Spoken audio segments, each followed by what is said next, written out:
Well, hello, this is Deborah Johnson with Power of After Show. I'm so excited to bring a new episode for you today, a new show.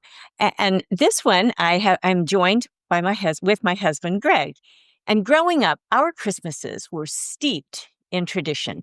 Family gatherings with parents and grandparents, Christmas Eve on one side, Christmas Day on the other. And there was always food, there was music, there was laughter, and that wonderful feeling of belonging. Well, over the years, life has shifted. Our kids are grown, families live farther apart, and even health and travel have changed somewhat what holidays look like. So that's why we are entitling this When Your Holidays Look Different.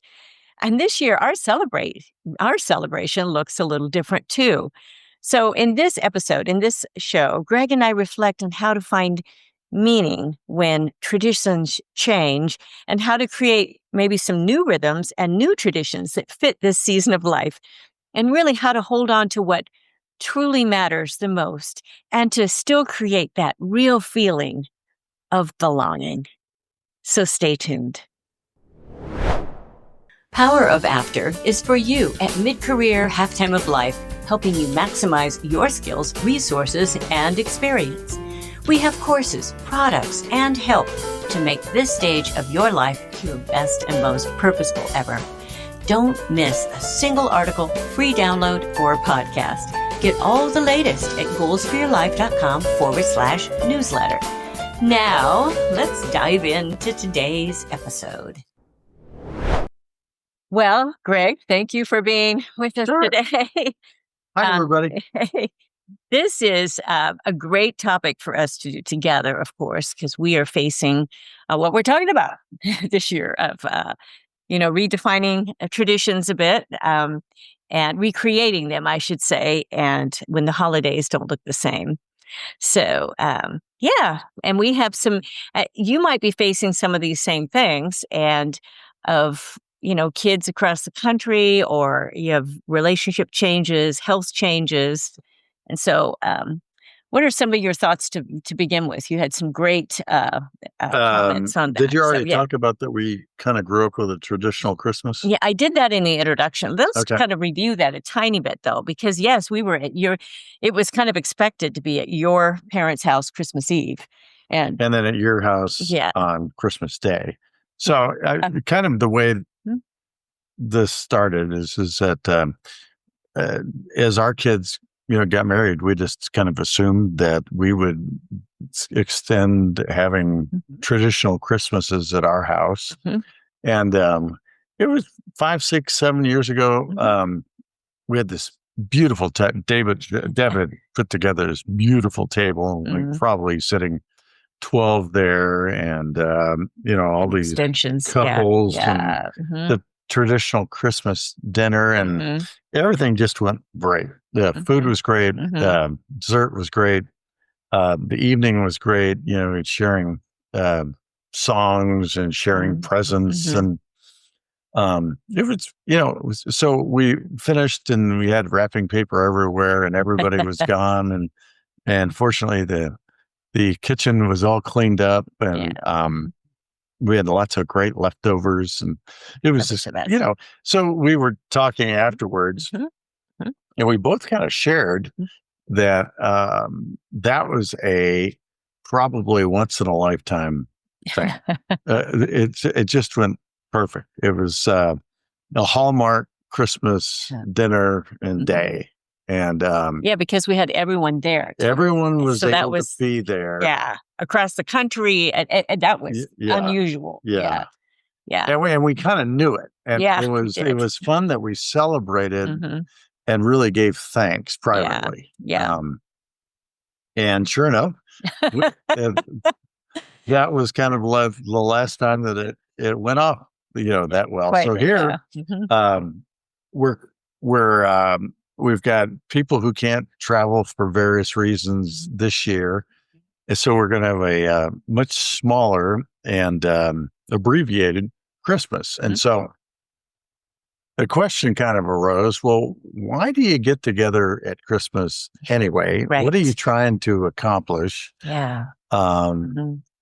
And how can we, with people, sort of, distant, make them feel like they're a part of our Christmas? Yeah. So that is kind of, where this is at. It was so much easier when everybody just showed up at our house.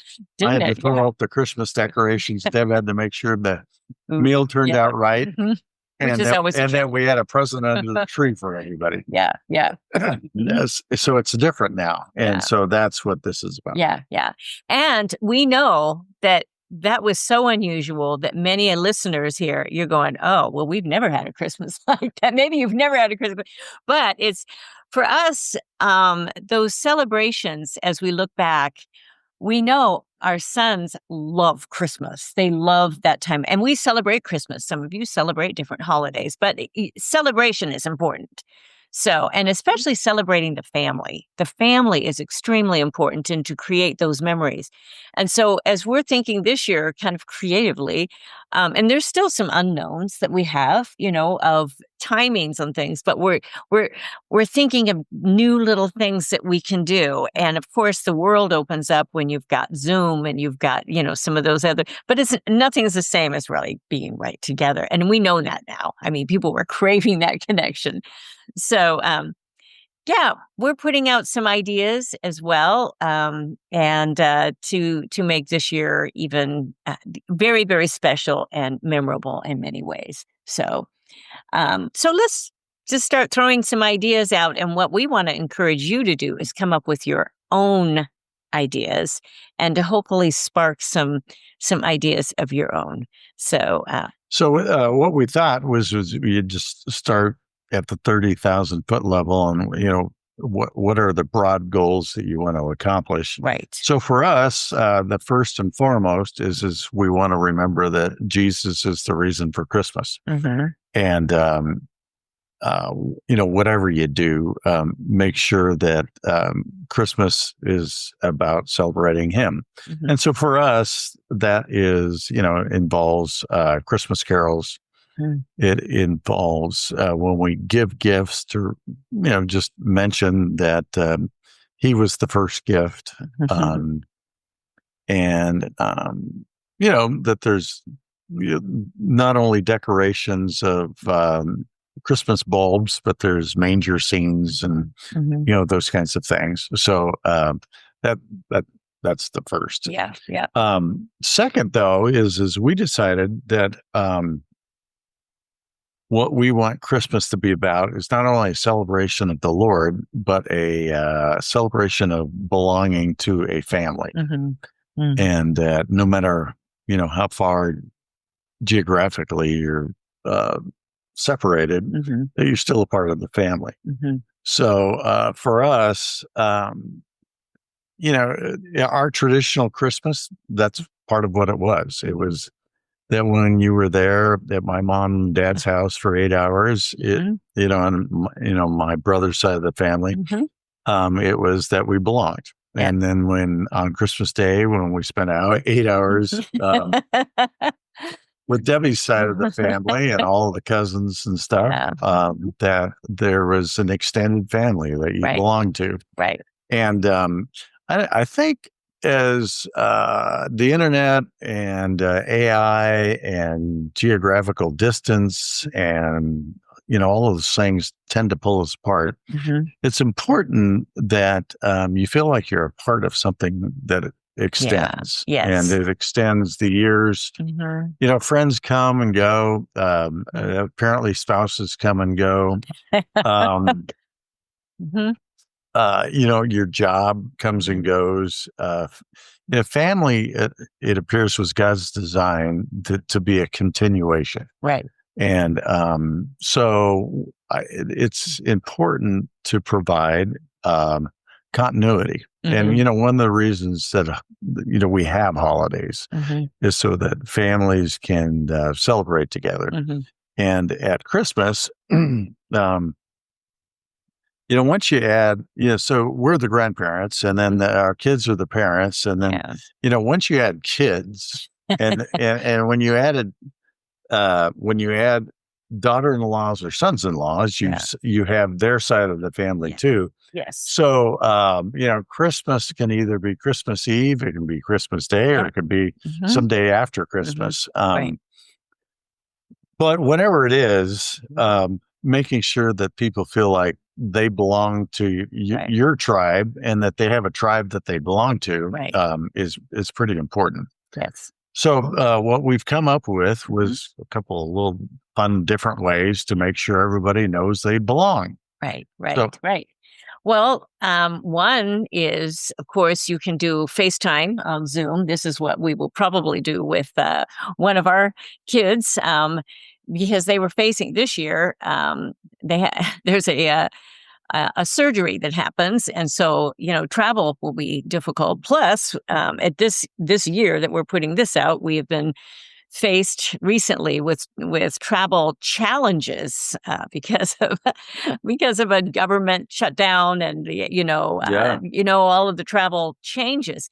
So you'd have to kind of retool a little bit, but you can make those celebrations still very effective. Mailing a gift before, can't open this up until we're on all together, and just to make it fun, you can sing a song. Everybody would have a special song. Now in our family, there's music, so I would usually sit at the piano, or even at your parents when we went up. I brought a keyboard, and they loved singing. And then the kids kind of got into that, and then of course when our kids were playing. One was on saxophone and two were on trumpet, and we had some little arrangements of Sleigh Ride for years. This probably sounded horrible, but anyway, but we had a lot of memories, so very, very fun for that. And singing, your parents loved singing the Christmas carols. I still remember your dad. He loved singing those Christmas carols. So, but it was real special, and they were easy for us to do because we've hosted a sing-along every year. We had everything.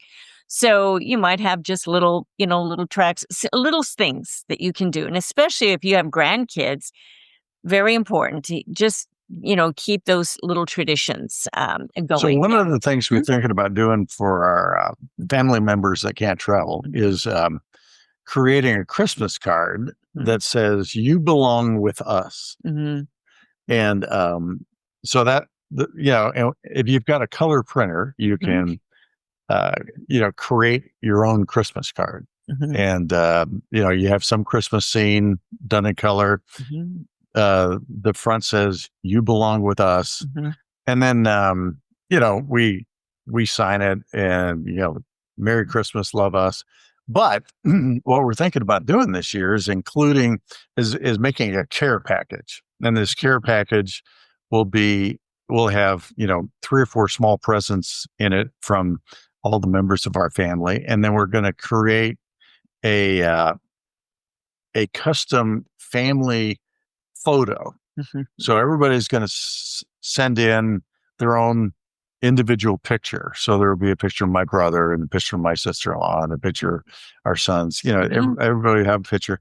And then Deb's good enough on Canva that she's going to create this custom family photo, and hopefully it'll be somewhat fun. And we'll see what happens. But the idea is that they can't open that until everybody's at our house, and we do a Zoom call, and then they open that you belong with us.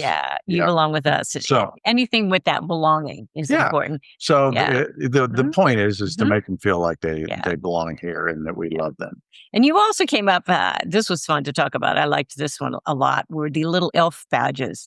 So you make a little elf badge and everybody has a little something different. So one is like the elf food, person. And then you have the elf song person. You have the elf, just little responsibility. Home repair person, which will not be used. But no, but everybody has. It could be my brother. It could be your brother, definitely. So there's little something that would be fun that instigates conversation and fun. And usually every year too is we give our sons, which is their family, but we give them some sort of fun gift that's hard to open. Like last year's, what was it?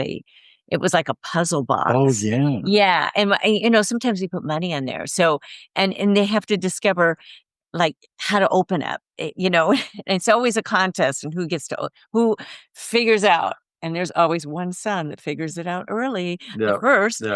Always the same. So we'll see what happens this year. We're not going to be. So one year we blew up helium balloons and put money inside and decorated a tree with it. Well, we're not going to be able to do that with the son that can't travel this year. So we're going to have to come up with something else. It has to be mailed. Yeah, anything has to be mailed. So just little things that can still make people feel like a part of that. Yeah. So celebration. I think the idea there is there's a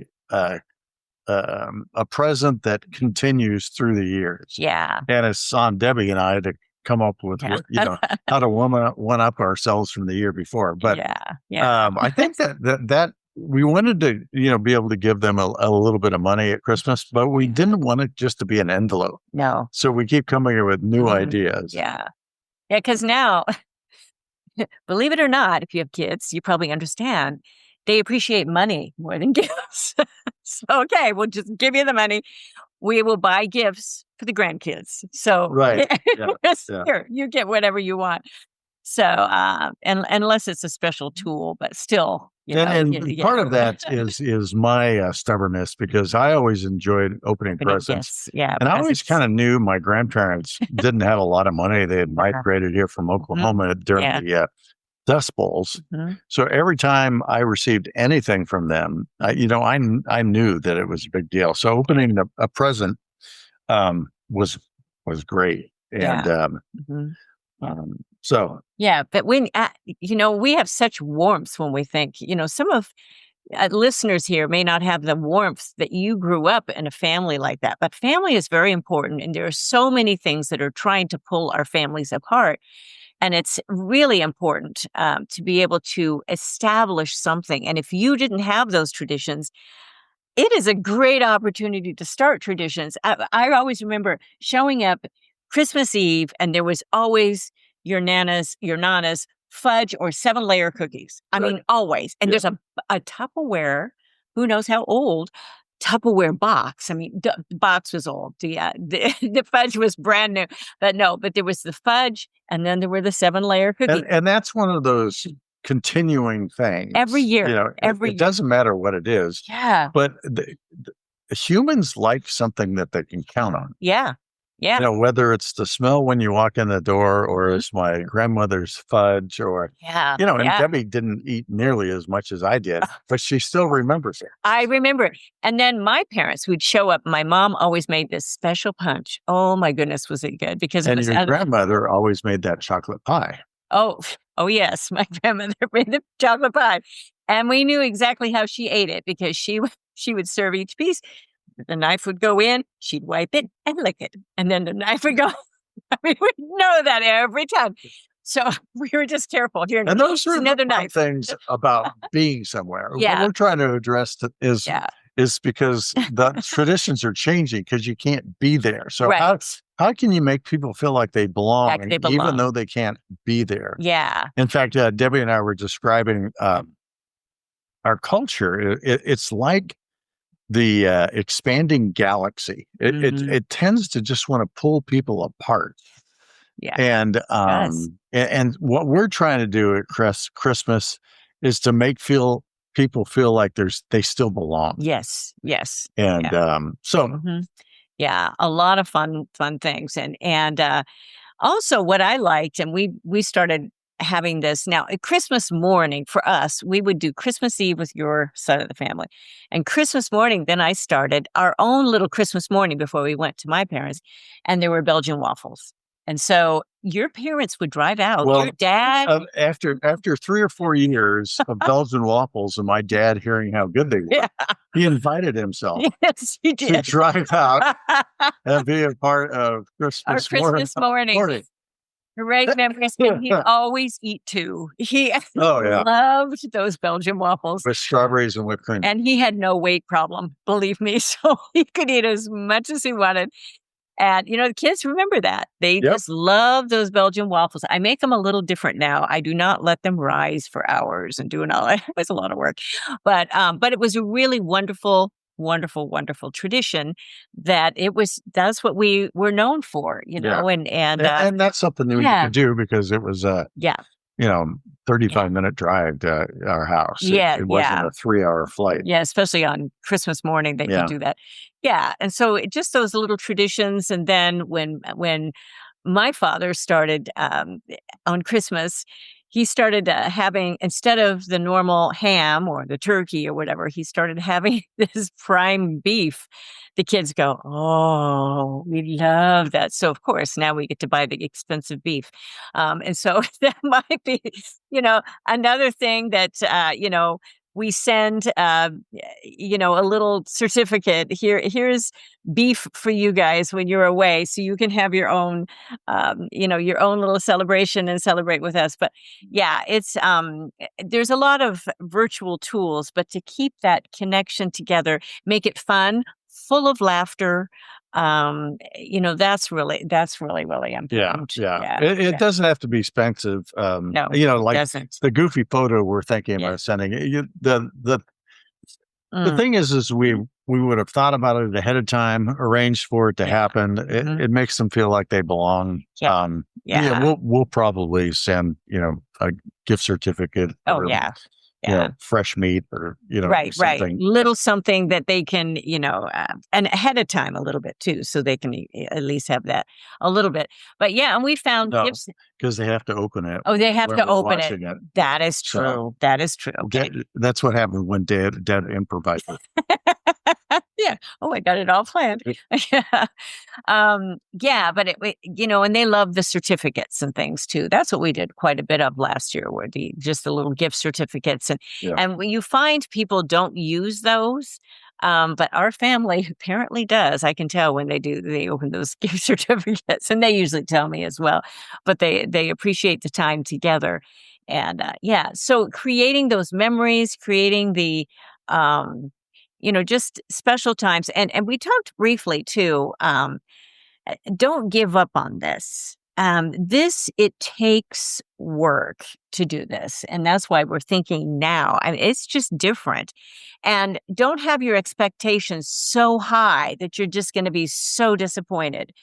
That's a really good point. That Christmas dinner we were telling you about, if we set that as the standard, we'd never reach it. No, so we'd never always be disappointed. Yeah. So you've got to, just be thankful that you had those memories and readjust what would be a win this year. Right. And it's just going to look a little bit different. And so, understanding that and cherishing the memories that you had. Don't just go, oh, it's never going to happen. Oh, no, cherish those memories. Those are great memories, because you're making new traditions, and I tell you what, if you plan things and things don't turn out exactly right, you need to be able to laugh about them. Go, you know what? That was like, oh boy, I hope we can do that at least, not go, oh, that was just, so much work, or it didn't turn out. Look for the positive and look just to create times to laugh, times to be fun, and to share memories. And one of the things that we do too, even in our sing-along every year that we've added, not just singing, is like share really short, one of your Christmas memories that you had, and I always share one, that I had probably growing up. Usually I share one, and my dad was a fireman. We had to wait for him to come home forever until he had all the lights shut up and everything, it's just everything. But what a great memory. And then, if you can share little things, it's just warmth, and it's fun, and it's laughter. And when you have kids, it's amazing how the stories grow. Yeah. Oh my goodness. They start, it's like, I don't quite remember it being that big, but it just grows and grows, and they feed on each other. And that makes it just really, really fun. So, yeah. So if you were going to summarize what we've talked about, how would you do it?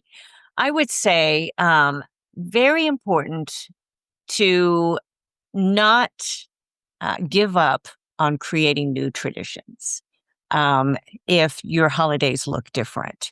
And for the purpose of making people feel like they belong. Yes. This time of year is probably one of the most lonely, one of the most discouraging for many people. For many people. Because they, and especially if you're thinking, I don't know, a lot of people face a lot of different things. I have friends now that have lost a spouse, or things are looking different, or you have aunt or uncle certain that you don't you don't get along with anymore, or whatever happens, and you don't want them. It's like, okay, how do we celebrate now this year? Or we have your uncle Jess that's still living at 94. Last year we had him out, but he wants to drive himself. That is a challenge. I know. That is a huge challenge. He would not go for an Uber. He would not go for anything. So we don't know if that'll ever happen again. We were so nervous. Yeah. He drove out last year. We were really nervous. He was fine, but we'd love that to happen again, but it may not. So there are little things that, at least we will always connect with him on a phone, but he is just as sharp as a tack. So you want to make sure he's a part of it. And, right. So those are important. And, the friends that have lost a spouse, or lost contact with certain family members, or having to get, it's just going to be different.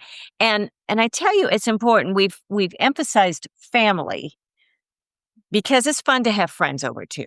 It really is. There's people that need a place to go, but don't let that substitute of not taking the work it takes to work on your own family as well. Don't give up on it. Just don't give up on it. It takes work. It takes planning.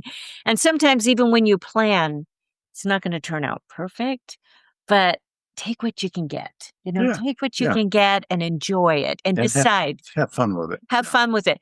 It's a mindset. It's a real mindset. So that was a big summation. That was. I think if I was going to sum it up, first, just if you can keep your mind focused on two things. One, celebrate the Lord's Messiah. Handel wrote the musical Messiah, and we get the Hallelujah chorus out of it. If you think about it, some of the greatest music in the history of mankind has been written about Christmas. Yes. And there's a reason for that. And it's because the Lord's the focus. Yeah. Second, it is how do I make people feel like they belong? Yes. Great AI search. So here's your prompt. Okay. AI. How do I make people feel like they belong to my family at Christmas? And then put in specifics about your family. Yeah. You need to make the prompt so it can be more specific. Great idea. Thank you. You know what? Greg's and if you have questions, I know a specialist in AI that you can contact through our website. You know what, though? If you start, he's going to hand me a full list of ideas. Wait a minute. No more. I'm usually the creative. But you're also my professional editor. You can edit down the list. I do edit down the list. It's always easier to edit down than not have any good ideas. Yeah. Let me comment about music a moment, too, because it is, when you mention the Messiah, the composers at that time, Handel, they either wrote for the church or the court. Two places. But a lot of the music was scriptural. It was based on that. And even the chorales, well, those were, songs that they say they came from the bars. But they were also made into, many of those chorales were turned into, the progressions and everything from Bach have turned into amazing other scriptural pieces, because it was such a wonderful, a lot of the Psalms and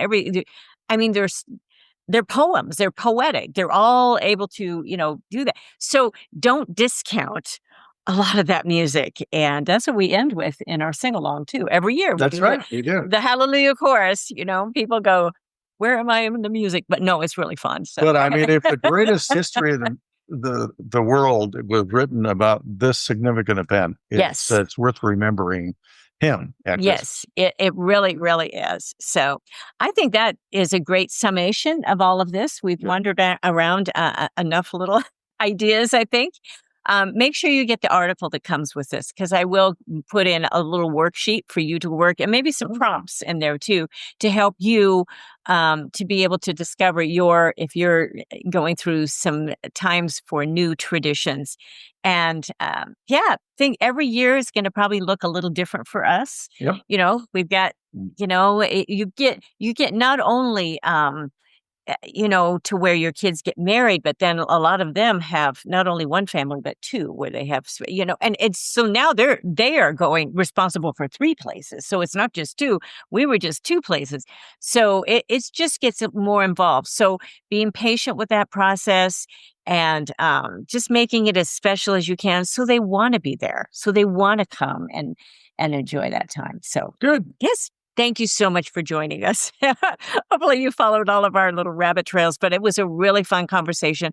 I thought this was so important to do together, because we're going through the same exact thing this year. Yep. And we're going to see what we end up with. We've had a lot of ideas, and and we're just at the place where we're starting to put some of those in place of just the planning ahead. So thanks for joining us. Merry Christmas, everybody. Yes, and Merry Christmas as you start celebrating and start getting ready for your holidays. And I'll look forward. Make sure you're getting our newsletter as well, goals for your life. .com/newsletter. So make sure you're getting it there, and that you're watching every week. And I'll look forward to being with you again next time. So bye-bye for now. Bye-bye.